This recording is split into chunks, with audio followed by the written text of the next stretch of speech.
Everyone, it is 10 o'clock and it is time for our weekly coronavirus virtual information session. My name is Anna Fall. I'm the Executive Director at the Traker Institute, and I want to welcome everyone today for our discussion about technology to reduce social isolation during and beyond COVID-19. And I specifically want to welcome our two guest speakers, Dr. Brent Wright, Associate Dean for Rural Health Innovation at the University of Louisville School of Medicine, and Rebecca Brown-Rice, the Director of Operations at the Louisville Healthcare CEO Council. Before we start, I want to ask Dr. Morton if she can give us the weekly update about how things are going. I've already dealt with the best practices before, so I think I'm going to skip that and just ask that everyone put in the chat the county that they come from so that we can keep track of our audience. Thank you so much. So good morning, I'm Dr. Laura Morton, and I'm the Division Chief for Geriatrics, and I work primarily in the post-acute long-term care setting, and I'm here to bring your COVID update again. Happy to be here. The biggest news, I think, is that there has been an increase in cases over the past few weeks. After Governor Beshear spoke yesterday, we had 323 new cases and 2 deaths yesterday. That brings the grand total of COVID-19 cases in the state of Kentucky up to 31,508. And the total number of deaths to 744. However, a few weeks ago, Governor Beshear put in the mask mandate requiring masks, and it has been helping. And I think that was the good positive news that we heard yesterday. There has been, hopefully we're starting to see another plateau and the numbers are starting to level off. However, the biggest thing is that we need to remember the hands, face, and space. So we need to remember to wash our hands frequently, wear our mask, especially when we cannot socially distance, as well as the 6 feet of social distancing space. And the other component is testing. So the Governor Beshear is encouraging everyone to test, as well as to watch where you are traveling to, and especially if you travel to certain states that are listed as those higher positive states, the hot spots, then to make sure that you're quarantining or getting tested. The other thing is the positivity rate. So the number of tests that are coming back positive as of yesterday, according to the state, was 5.18%. So it is trending back down. So these are positive things. And I think it's very exciting news. So please remember hands, face, and space as you move forward. And our long-term care facilities have been open to visitation. So some of them have been, others, depending on if they've had COVID cases. However, I think it's been going well. People are enjoying that, being able to see their family and see friends in a socially distanced manner that's safer. And I think that is helping the mental health in our long-term care patients. So hopefully everybody keep wearing your mask, and we'll continue on a trend to level things off again. So thank you. Thank you, Laura. I really appreciate this update. So now it's really my great pleasure to have Dr. Brent Wright and Rebecca Brown-Rice with us today. They are going to explore innovative ways that we are utilizing technology to reduce social isolation and loneliness, both during COVID-19 and in our post-pandemic lives. And right now, I wonder when that post-life is going to be, because it keeps being postponed later and later. So we want to explore the latest developments in technology, such as Smartglasses, and creative way we can reimagine our existing technology. Let me first just give you a brief bio of Dr. Brent Wright. He is the Associate Dean for Rural Health Innovation at the University of Louisville School of Medicine. I've known Dr. Wright now for about 6 years, and this statement is so true. It says ideas are what keep Dr. Wright engaged with his work. He really is this idea guy who a very innovative thinker, and it's wonderful to have him as a colleague and a friend. So he collaborates with numerous parties throughout the university and beyond. He's a great collaborator. He has helped through his career to secure grant funding for healthcare advancements in behavioral health, telemedicine, and geriatrics from HRSA, NIH, and AHRQ. He's Creativity and for innovation have led to be sought out by many early stage companies for guidance in healthcare. Dr. Wright has spoken nationally on innovation and entrepreneurship, and as a leader, he is serving as the president of the Kentucky Medical Association and the chair of the Foundation for a Healthy Kentucky. His love of technology is coupled well with his commitment to education and service. He has helped train over 75 board-certified family physicians who practice throughout the United States and internationally. So thank you, Dr. Wright, for spending some time with us today. And then also, I want to introduce you all to Rebecca Brown-Rice, who is the Director of Operations from the Louisville Healthcare CEO Council. She designs and leads corporate innovation efforts to address challenges in healthcare. Previously, she managed the NIH Reach Hub and its associated healthcare technology development grant at the University of Louisville, where she oversaw the investment of $3 million into a portfolio of 19 early-stage healthcare technologies, including small molecule therapies, diagnostics, and health technologies, and direct-to-consumer products. She received a BS in neuroscience from Brown University and an MS in neuroscience from Yale University. So we have two really wonderful speakers here, and we're going to do this sort of as a panel. So I'm going to start and ask both of you, and I'm going to ask Dr. Wright to go first on this one. Can you each share an overview of how COVID-19 has spurred creative and more innovative uses of technology to reduce social isolation? How has this current situation intersected efforts that were already underway? Dr. Wright, you have the floor. All right, thank you, Dr. Fall, and thank you for that introduction. And I appreciate the Traeger Institute hosting this today so we can gather as professionals to talk about COVID-19 and how we can work together to face these challenges before us. When you ask about technology and what's working now, what's underway and where are we going, I think the one thing that I've noticed, or the one thing that I can take out of this initial period of COVID-19 and how we've addressed it, is telemedicine. We've been talking about telemedicine for years and how telemedicine has such great promise, but we've really not seen the adoption of telemedicine like we would like. It's been relatively flat. And when COVID-19 came in, we started to see one of the first messages that was put forward was social distancing. So when you have social distancing, you're keeping patients away from the medical offices, which is medical distancing. And when you have medical distancing and social distancing, the patients and the physicians have difficulty getting together. So there's a real demand for telemedicine at that point. The federal government intervened and created more latitude for us to look at ways to interact with people with telemedicine. We were allowed to use Skype. We were allowed to use FaceTime. We were really, with what we were facing with this crisis and pandemic, we were given the freedom to look at more innovative ways to connect with people rather than going through legacy telemedicine equipment installations. But when I say that, that's a cost issue. I represent rural health. I work with people with limited funds trying to do a lot. And what that allowed us to do, why that's so innovative, it basically said, hey, the smartphone that you have with you right now can be used as a telemedicine device. And while that doesn't seem like a great bar for innovation, the innovation really took place in looking at the regulations and minimizing some of those so that we could really connect more with people. Now, tying in with that, I'm going to talk about a project that we've been active with and one that I've been looking at for over 5 years now, and that's utilizing Smartglass technology in telemedicine. Now, I want to give people an idea and give you a perspective of Smartglass technology because sometimes it's difficult for people to understand this or have a vision of it. Basically, with smart glasses, imagine eyeglasses, and imagine those eyeglasses being equipped with a microphone and a camera. And wherever you placed those glasses, you could then relay that audio and video information back to a physician's office, a hospital, an emergency room, a geriatrician, a multidisciplinary team.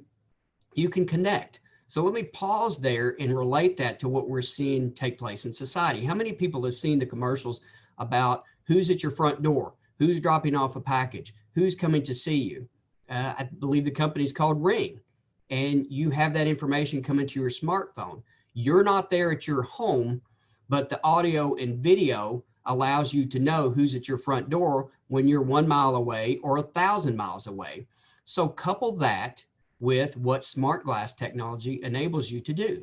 If you have a nursing home patient who is within a facility and they need medical expertise, if one of the nurses' aides, if anyone in the facility can wear those smart glasses and they have viable internet connection, they can then connect to expertise. Well, what does that do? One, that decreases the time between need and assessment by a healthcare provider. It also, in the face of COVID, why this is so important and why this accelerated this innovation, we had social distancing. We had facilities who limited people coming into the facility, and that means healthcare providers, that means physicians, that means APRNs. So if you can provide a window into an area of need through technology and conduct an equivalent, sometimes maybe even a better service, then that's a real innovation. And that's a benefit to patients, that's a benefit to the facility, and that's a benefit to those providing the expertise at the point of care, because it saves them time, makes them more efficient. Much like we were on a Zoom call today, if everyone who had tuned in, if everyone in the video screens that I'm looking at here on my computer screen, if each one of those were a nursing home with a patient question, you could go through those very expediently and very efficiently. So the smart glass technology gives you a window into patient needs. I think it multiplies limited resources in human personnel, such as different medical providers. And it's something that we've seen a lot of traction with at the University of Louisville. We see work in geriatrics. The Traeger Institute has been a quick partner on this. We've seen work in medical education because a lot of medical students are limited.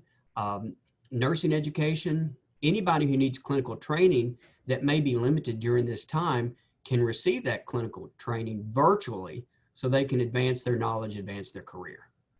So I hope, Dr. Fall, I hope that gives you an overview of sort of where I've been in the last few months with technology and what I see is very exciting. So thank you.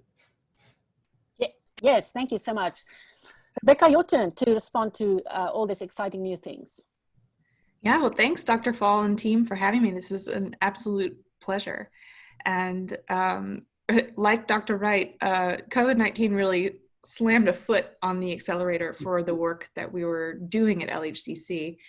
And especially in the context, I think, of social isolation and loneliness. Personally, it has opened the aperture for me about my definition of what innovation means in this space. And I can talk about that a little bit later, but first, let me just provide a little bit of context and background for the work that we do at Lhcc and our mission. So Lhcc is the Louisville Healthcare CEO Council, and we see a future for the US healthcare system where stakeholders, and by that we mean providers, payers, innovators, community-based organizations, across that entire continuum are aligned and working together in novel ways that make the system more efficient, that improves health outcomes for patients and lowers healthcare costs. But at the same time, kind of the icing on the cake is a reinvestment in the community and stronger economic vibrancy. So Lhcc's board is comprised of 12 CEOs of influential health companies whose headquarters are here in Louisville, Kentucky. And the compelling thing about this organization is that they assembled themselves. So they saw Louisville's strength in the aging innovation sector and thought, we need to leverage this for the strength of our community and for our businesses. So we have all these players engaged at the table, poised to make little Louisville, Kentucky, the national model for the healthcare of the future. And so that's kind of the why and the who. And so to talk a little bit about the how, we're doing this work by aligning our CEOs and our stakeholders, which, remember, it might be worth, so our board has Humana, Kindred, Norton Baptist, and other sort of everyone else in between, too many to name, but they're aligned around some challenges identified by our CEOs. And as Dr. Wright mentioned, some big leaps forward in the way telemedicine technology and innovation happened were because of the taking down of some regulatory barriers. And that's the work of a system. So how as a system can we act less reactively and more proactively to healthcare challenges? So very eerily prescient at the end of 2018, our CEOs decided that our 2020 focus would be on social determinants of health. And given what the world looks like today, very prescient.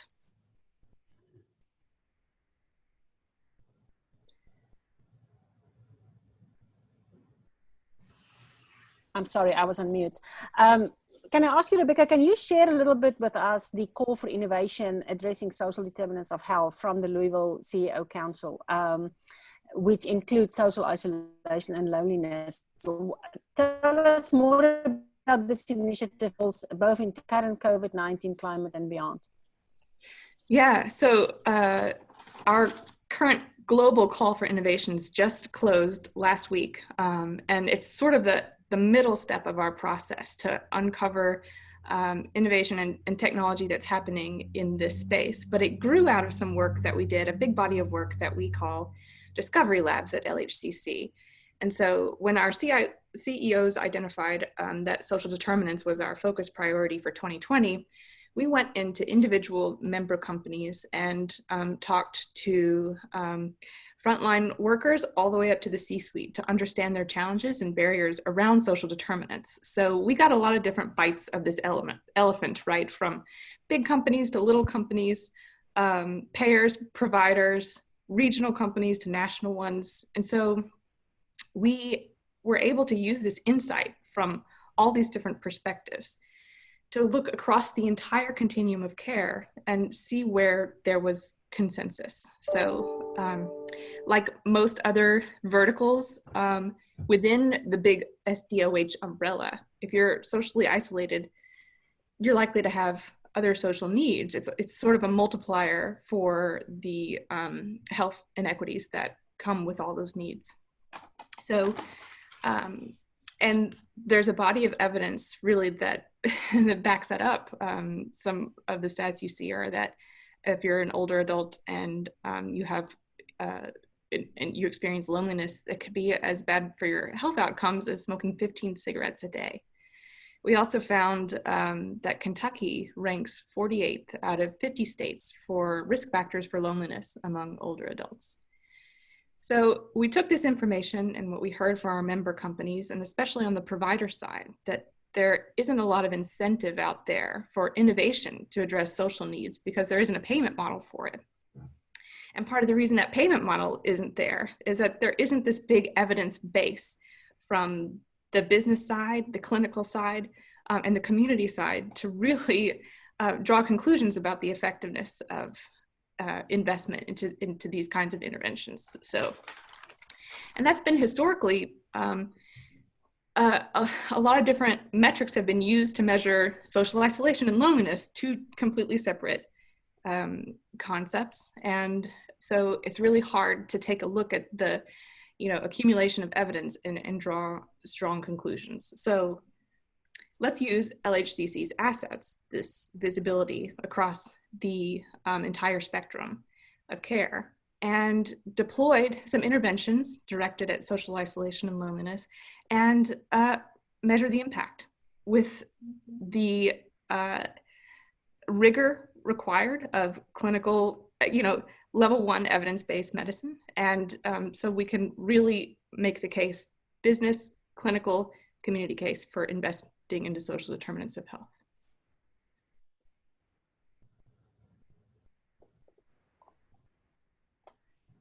Okay.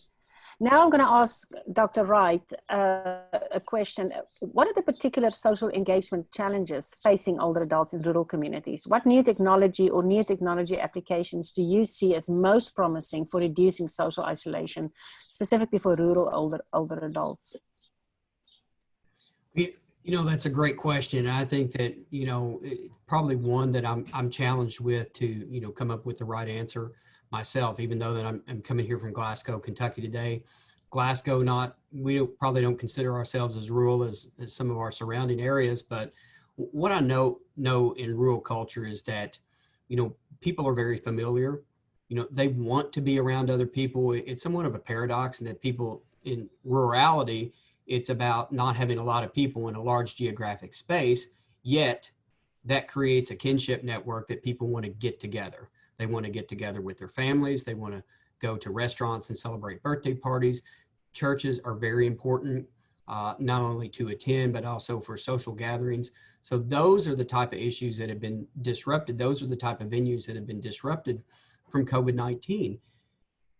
While telemedicine, while smart glass technology, while televideo conferencing technology are all really promising in getting people together, you have to remember there's a barrier there. If people like to get together face to face, and you say, well, it's just as good, if you use FaceTime.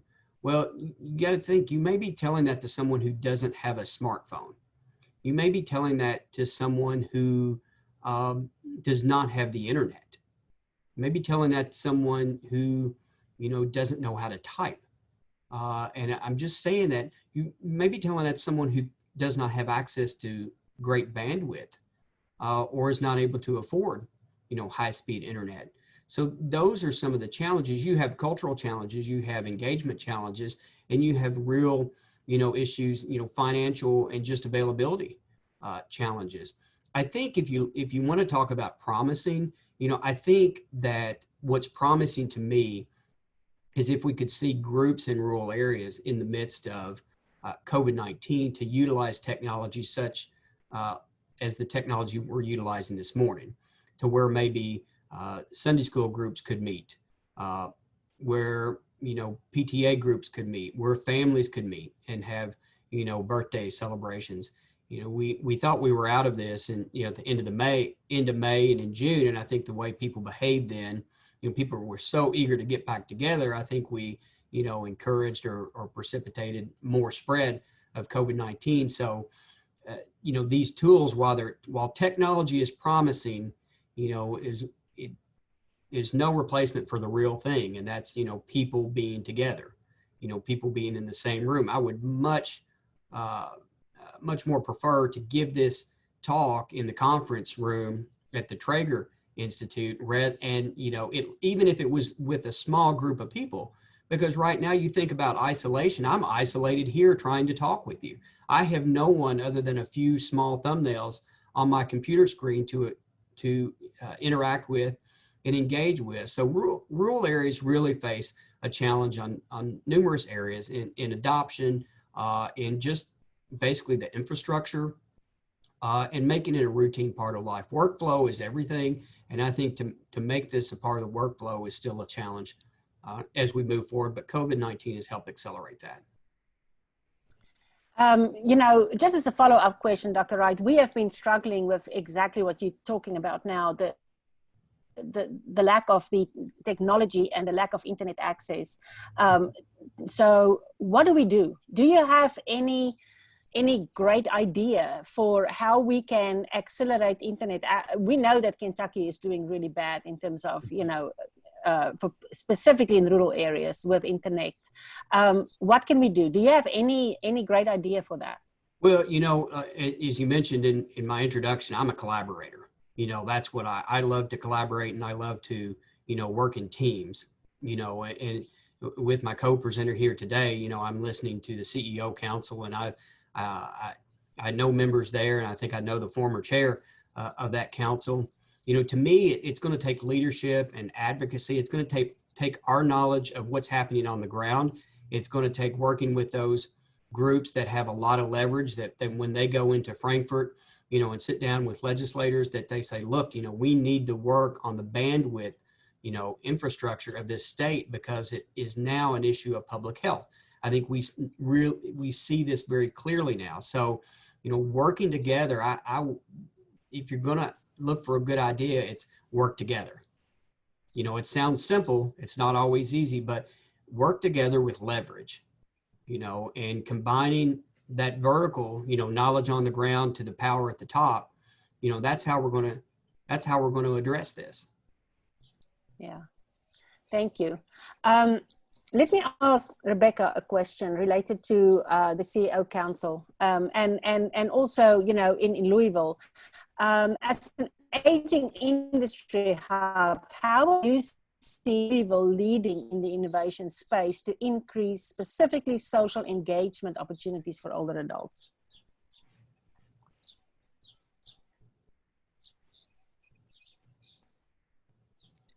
Thanks, sorry. Yeah, so I think about individual Lhcc member company efforts, and they're amazing. I think Signature had this collaboration with an artist called Time Slips, which is difficult to describe if you haven't seen it, but residents in long-term care facilities sort of rehearse and perform this Peter Pan, Wendy, Neverland kind of fever dream that is really powerful for residents and their families in connecting and strengthening and maintaining those relationships. I talked to folks at hospice who told me that they considered innovation being still and creating space, a judgment-free space for someone who's really coming to terms with the end of their life. And then I think about Humana, which is engaged with a small startup called Papa to connect older adults with younger adults. And so this is happening across the entire council, and we've got some really innovative leaders, but I think in aggregate, we can do a whole lot. And that's why this work is so important. We've got these healthcare leaders at the table and engaged in making this community healthier. And that involves addressing some of those really tough problems. So some of those factors like internet access for our rural communities and all of those really hairy, intractable things. We're creating, we hope, this sort of innovation, we call it an engine that is sustainable and repeatable and can be applied to things like social isolation, but other challenges in healthcare, with the ultimate goal of improving health outcomes and lowering costs. Mm-hmm. Thanks, Rebecca. While we have two more questions for each of our panelists, and while that is happening, I'm asking anyone with a question to put it in the chat, and then we will take them one by one and ask it. And you can also ask a question for Dr. Morton if you want to know anything about the cases in Kentucky. So let me start now again with Dr. Wright. What are some of the most exciting new ideas you all are eager to see more of? What are some of the creative ways existing technology has been repurposed to increase social engagement? Oh, wow. You sort of opened it up there, Dr. Paul. I think you're talking about social isolation. I'm going to throw haptics out.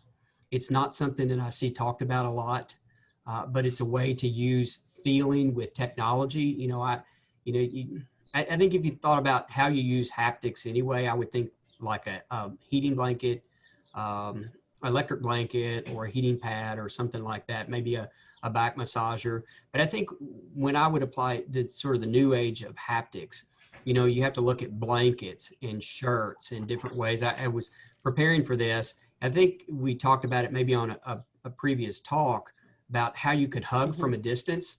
There's actually a company that makes a shirt. I think it's called the Hug Shirt. They're sold out right now, but think about it, how you could hug someone, you could talk to someone via video, but what if you gave someone a virtual hug? And it's possible. It sounds outlandish, but when you think about the sensor technology that goes into this, it's really not. And it goes back into that infrastructure, that high bandwidth infrastructure that's going to allow us to be connected virtually. And that's where the gap and that's where the opportunity for development is how do we go from just tech being, oh, okay, now we can see an image on a video and we can hear each other, but how can we take that to the next level? How can we get that sensory input via haptics, to make sure we feel more connected? Because I have some concerns on where COVID-19 is going and where the coronavirus is going. And I don't know that there's a quick fix.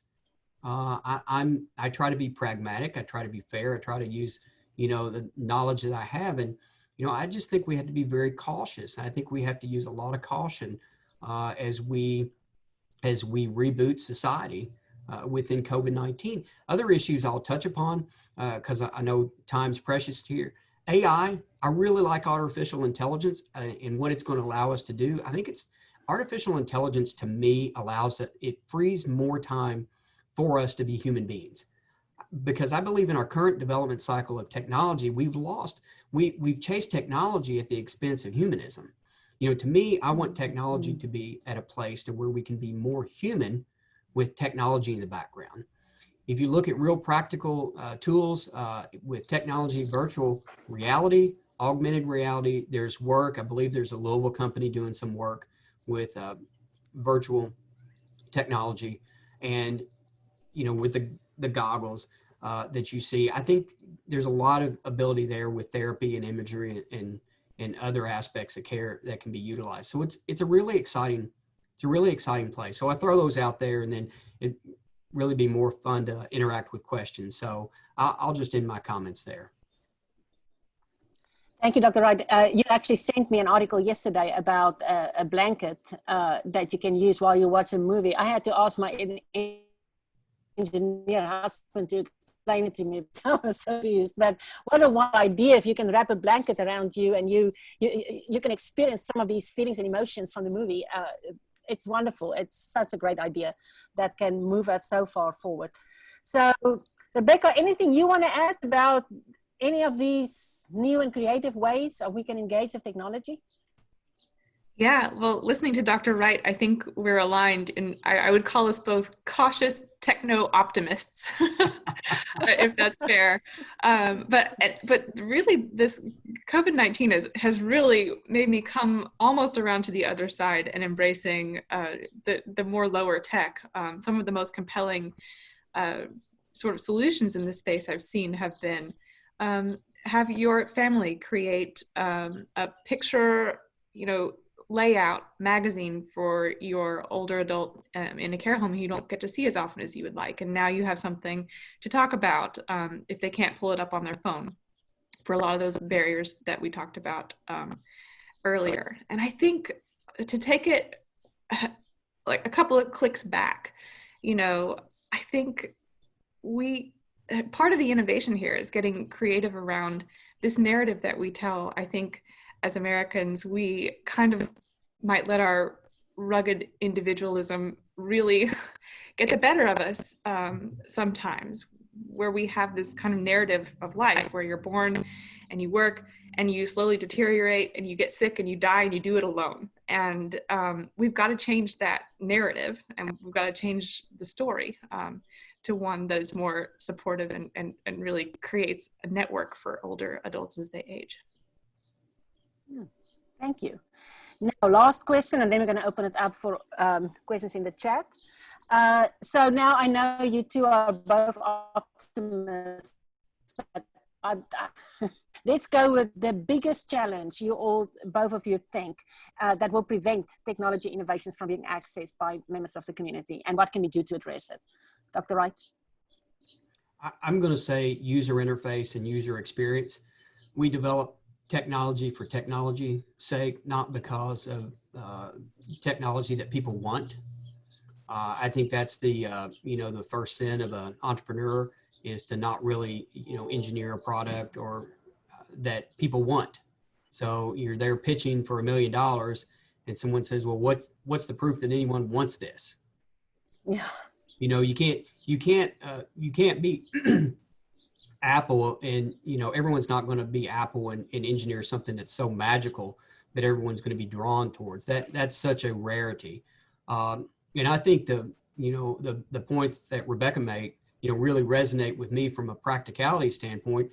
How do we look at things that we're already doing? How do we look at our existing platforms? To me, the platform, if it's not designed around this, that's the platform. It's unfair to call it a smartphone.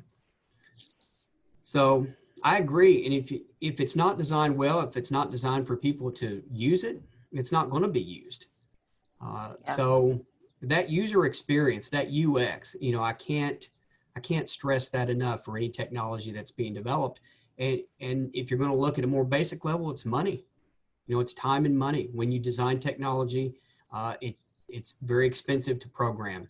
Those individuals aren't easy to find. They're definitely not easy to find in the Louisville area. A lot of work is being done to, you know, retain those people. But, you know, we're not in Atlanta, we're not in Nashville, we're not a, you know, Silicon Valley area. So you've got talent and money for our region.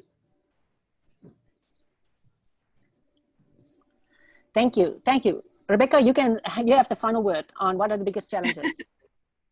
Yeah, I mean, I think Dr. Wright nailed it. And I'm so glad you brought up this challenge where innovators aren't always connected to the actual real problems. And that's a real part of the work that Lhcc is doing. We have recently cemented a partnership with Aging 2.0, which is the largest global network of innovators in the aging innovation space.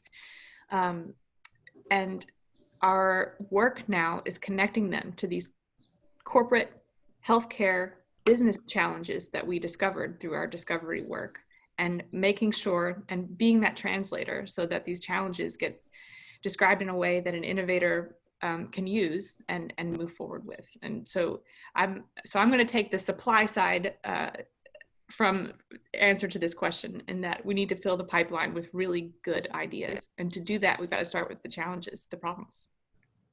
Mm-hmm. Thank you. Thank you both. We have a few statements in the chat and then a few questions. So I'm going to start with Anne Ashman, who said that, and this has to do with internet access. We need to advocate with internet providers and legislators and donors to create a plan to cover the technology deficits throughout the state. And yes, we definitely do. There was this state initiative to get everyone on Wi-Fi, and it was a state-private partnership, and it's not complete. It didn't go anywhere. So those are some of the things that we really need to go and do more of. So I agree. I don't know if any one of you have anything to say about that, but I totally agree on that one. That we need to advocate. So then from Julie is saying the Inclusion Center wrote press releases and asked the community for donations of this. We then asked for volunteers to help people with technology. This helped around half of our folks, but we still can't figure out a way to deal with the poor Wi-Fi. And yeah, I don't know. Any one of you want to comment on that one? I think that speaks to an issue of tech talent. You talked about one of the areas I didn't dive into when you said what issues rural areas face. Technology talent. I mean, our hospital is stretched so thin, you know, with technology. It's hard to take on new initiatives. You don't want to challenge their bandwidth. You know, they're just trying to make the systems they have for normal routine patient care go. So if you know, it would be like a nirvana for me to be around tech talent at my disposal that we could try just basic issues. But, you know, imagine someone living by themselves trying to set up something they've never seen. You know, it's very challenging. The best thing you have would be have a core of grandchildren, you know, to help. Yeah. And that's what you really need. Yeah. Mm-hmm, mm-hmm. That's a really good point. That's a really good point. Colby is making an interesting statement. She said, I have quite a few patients coming in for COVID isolation, including depression. And many of them have said that part of the reason they made an appointment with me as an acupuncturist is to see another human face and get some level of person-to-person physical contact, even if it is of acupuncture needles. So yeah. That's a really important statement right there. We are craving contact with people.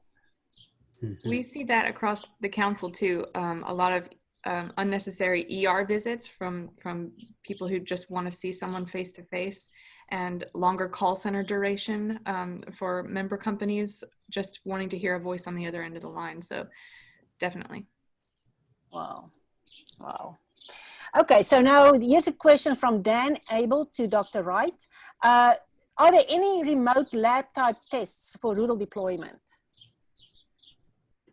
Could you repeat that again? Yeah, I'm trying to understand the question myself. Are there any remote lab type tests for rural deployment? I don't know, Dan, if you maybe can just more specifically indicate what the question is, or are you okay? I'm going to frame that as it sounds like more of an Amazon type service to where people could order their tests to come at home. I think the company in that space that seems to be very popular is a company out of Texas, Everlywell. And Rebecca, you may have interacted with that company. I think they made some trips to Louisville to talk with Humana, but they're very active. When I was at HIMSS, the last time HIMSS was held live, they were making a big splash there. They have a great executive team, very charismatic CEO. And I think that if you look at how Amazon has grown, and I think if you look at how healthcare is going, people are going to want to have that. A company contacted me last week on more of an at-home or pharmacy purchase lab test that we talked through. So I think that market's going to be wide open. I think if you look at a company called Roman, really they're called Row Health, is the parent company, and what they closed last week on initial venture funding.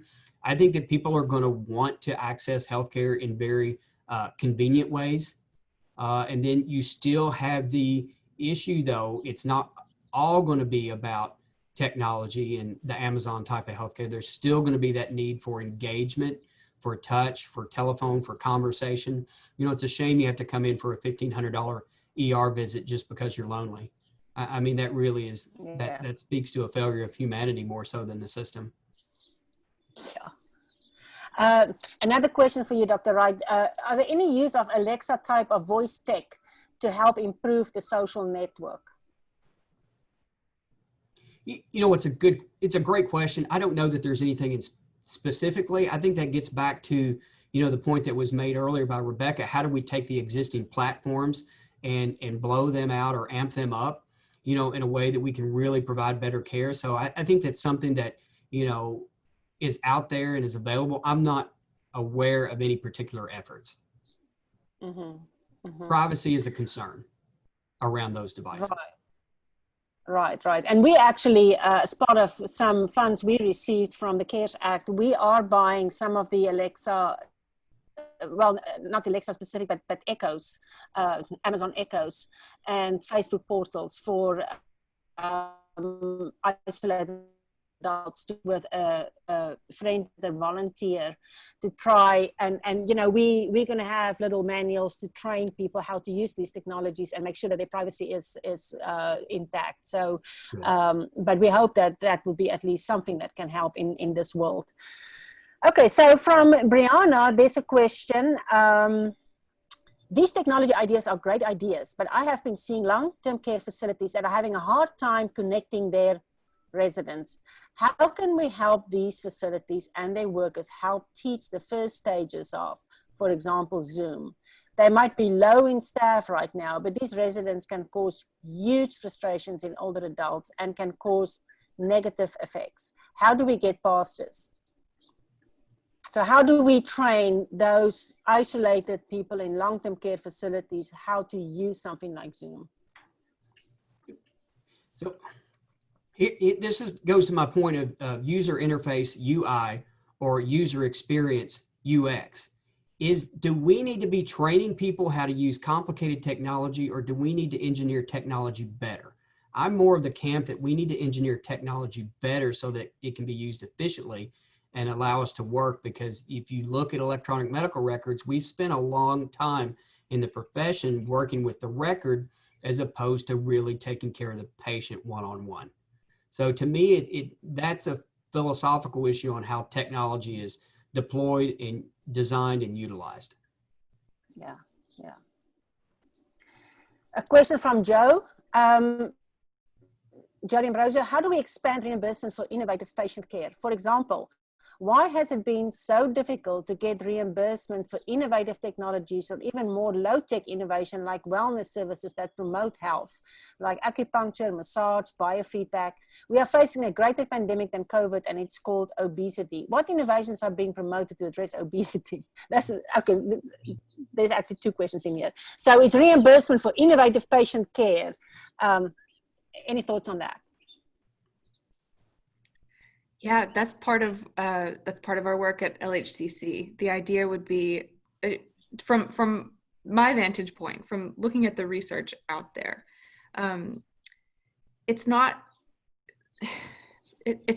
strong enough to really make the business case. There are a lot of great academic studies about how addressing these social needs, social isolation, but also things like food insecurity, which can lead to obesity, and all of those things that that contribute to health that we know. We can make an academic case and a clinical case, but not always the business case. And that's our work. We've got to prove this rigorously, and in a way that can convince policymakers and CMS, honestly, that investments into these kinds of solutions, into improving social needs and meeting those challenges, is going to produce a return on investment. Yeah. Okay, Joy, do you want to add anything, Dr. Bright? Right? I was just going to touch upon the obesity side of the question. I think technologically, there's a lot of apps now. You know, you can take apps into the store and look at the nutritional value of food, get a scoring of the food. I happen to like the app Fooducate, like educate, but it's Fooducate. I love it because there's a scanner. I can go in the store, I can look at an item, and it not only does it give me a grade on the food, but it also has a social context as well, that other people have given their own comments about the food or may list alternatives to that food. So, you know, when you talk about obesity, that's one area where I see technology. And there are others. And I think Kroger has done some work as well around diabetes. But again, there's a social stigma of walking around a grocery store with an app or a tablet scanning all your food. You know, some people have to just work past that. Yeah, yeah. Okay, Joy is giving an interesting idea. She said her church is reassessing our budget plans to incorporate money to help our older adults afford devices and teaching them to use technology. We are currently identifying older adults who do not have the internet and offering to get them set up and help with cost if needed. So that's a great community outreach to help isolated older adults. Mona is asking, Dr. Joe, I sure hope that microclinics will be part of the solution. Oh, she's talking. Deep-rooted needs to be looked at holistically. Yes, so Mona runs our microclinic enterprise here at the Trager Institute that really works about setting up a community to tackle obesity and all the issues associated with it. Joy is saying Alexa devices are being used in dementia communities to provide music and voice command. So that's another way in which we are using those devices. Then Anne and Dan, they are both talking about remote testing that's needed for us to be to open up the country again, accurate, rapid testing and remote testing. And I think we all agree on that's absolutely necessary to develop testing more effectively. So Joy is making another comment. She's saying life like robotic animals are all for older adults and especially those with dementia. Yes, that is true. Those animals are used a lot in dementia care, and they have been proven to be very effective. I don't know if you have encountered any of those, Dr. Wright or Rebecca. Live animals or virtual? It's robotic. It's not really virtual. Okay. It's yeah. Laura, yeah.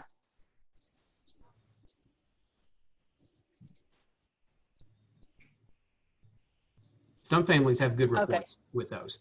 Yeah, right.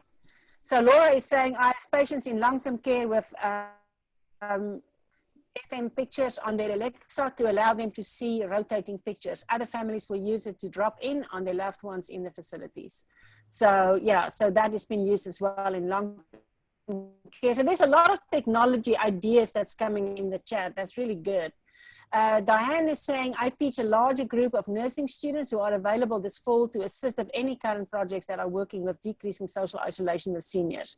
Diane, you may want to send us an email. I would like to know more about your nursing students. That would be great to collaborate with you on that. So please connect with us afterwards. If Justin, if you can just put in the chat our email address, that'll be great. Joy is saying obesity issues of older adults can be assessed by home health care, physical therapy now for exercise, and it's reimbursed by Medicare, Medicaid, and private insurance. That's also very good to know. Diane, okay, so Diane's asking again. Diane, you can email me directly, and then I can connect you with this any project that we can be supportive of.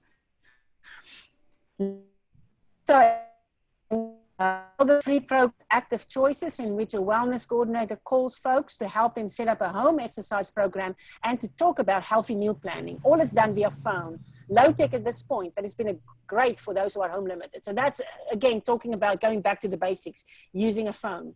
So that's good. Joe is asking Rebecca, how do we change corporate ideology from return on investment to value of investment? Yeah, that's something that, those are conversations that we're having now, is how do we open up that aperture of what ROI means, right? And the problem is it's a little bit harder to demonstrate, but we all know that it's there. We live here and we want our communities to be stronger. And so maybe it means that if you're a payer, your members stick around longer and you recoup benefits that way, or that you find it easier to hire talent in Louisville because the community is healthier and a better place to live. So we're talking about ways to sort of tell that story too. Yeah. Well, we had a very live chat. A lot of ideas came up. That is sort of the end of our chat. Anything else? Any last statement, Dr. Wright? I want to give it to you to make a last statement, and then I'm going to ask Rebecca to do the same about what we as a community can do to support our older adults who are isolated. Well, we need to keep these ideas going. I think you can see, two different streams here. How do we take technology that already exists and use it in more innovative ways? And that's going to be more low cost, highly innovative.